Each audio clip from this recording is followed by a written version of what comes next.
Okay, what do you see when you look at this? What do you see this filled with? Do you see it filled with a 7-layer salad? Do you see it filled with a dessert? And have you ever noticed, like with the layers, some layers might be thicker than other layers? Sometimes that's because we really like the things. It's like we like this layer better than this other layer. Or sometimes it's because of the cost. Have you ever seen those desserts that is like they pour something over it? Even though there's layers, they pour stuff over it, and you see it oozing down through all the layers. Just like us, our lives as adults, we have lots of layers. But just like us, children have lots of layers. Their life is filled with layers.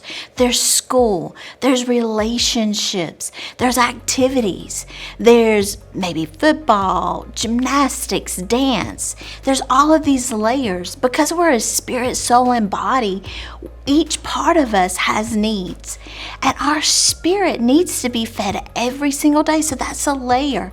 We needed to be getting the word in us every day. Going to church, feeding our spirit, making sure our children's spirit is strong. So with all these layers, if you step back and you look at your child's life, when you see the different layers, is there a difference in the thickness? Is there one that's a lot heavier than the other? Those layers, God wants, just like the dessert that pours in, God wants to pour in our children's lives, and He wants to be involved in every layer. He wants God-given purpose oozing through every layer of their life. Everything His purpose, everything a part. School, God-given purpose in school. God-given purpose in activities. God-given purpose in church, in our Bible studies with our children. God-given purpose. When I think about a parent that led their child into God-given purpose, I think about Mordecai. Here Esther, she literally was so filled with God-given purpose that she was willing to lay down her life. Not only for her, but for the people. And that was because He had put in her God-given purpose. And it wasn't just in one day, but it was in His lifetime with her, filling her with God-given purpose. When this moment comes that they're getting ready to kill her people, and Mordecai tells her what's going on. She's like, but the king, I haven't gone before the king, and he's, anybody that goes without being requested, it means death. But you know what? He filled her, reminded her of God-given purpose. And she's like, yeah. Okay. Now that doesn't come from one time. That comes from filling with God-given purpose. When you think about Esther, you see His raising of her. He filled her with God-given purpose. Because think about her.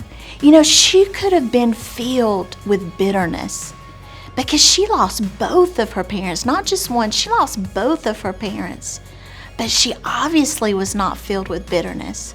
She could have been filled with pride because she was beautiful. But she obviously was not. She could have been filled with fear because she experienced death at a young age. And that could have went through her whole life, such fear. But He so instilled in her God-given purpose. She obviously was not afraid because she was willing to lay down her life for what God might be asking of her. That's what He wants for all of us. That we instill in our children God-given purpose. I think about, He even was so trusting God that he wasn't afraid. Here she could die, but it was so God, fulfill God's purpose. Now that is some parenting. You know, just like, let me step over here. You know, every child is filled. Every child, no matter who they are filled. But you know what? It's only those who are filled with God-given purpose that will reach the true success. So instill in you, I know you want to, and I'm so thankful for you parents, instilling in them God-given purpose.